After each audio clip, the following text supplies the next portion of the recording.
My name is Linda Bock, and I'm a registered nurse just in Prince George's County, Maryland. Been there 34 years at a free senior health center.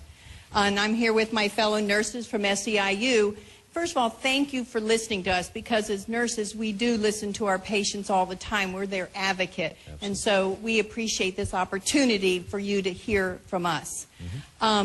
One of the things we want to make sure is that nurses are represented in the healthcare reform committees because we want to be there on behalf of our fellow nurses and on behalf of the patients that we sometimes have to speak up for. So I really hope that we can be there so we can push the things like prevention and education that are so very important, so that we don't use our emergency rooms for their doctor visits, right, and that we have more community-based health centers for those that are in need. And I really appreciate this opportunity to be heard. Well, I appreciate that. I guarantee you nurses were part of the Healthcare Summit, and they will be at the table in all these discussions. I'm biased towards nurses. I just like nurses.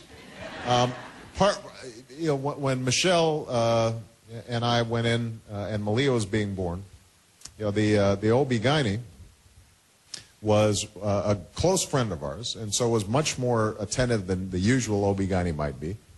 But the fact is, we only saw her for like 15 minutes. The rest of the time, it was nurses who were doing everything.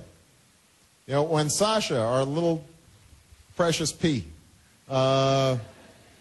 when she got meningitis when she was 3 months old, very dangerous. The doctors did a terrific job, but frankly, it was the nurses that were there with us when she had to get a spinal tap and all sorts of things that were just bringing me to tears. We've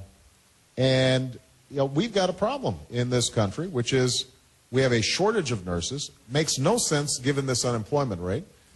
But the reason is because the pay of nurses, the hours of nurses, the quality of life of nurses, the fact that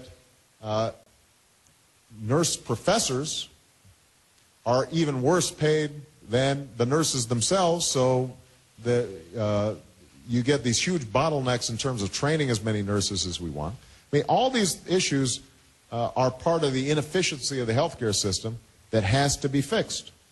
And the more we're emphasizing primary care, preventive care, wellness, all of which will save us money in the long term, the more that we can deploy nurses as the troops on the front lines in ultimately driving down some of these healthcare costs. So I think it's very important that nurses are a part of this process.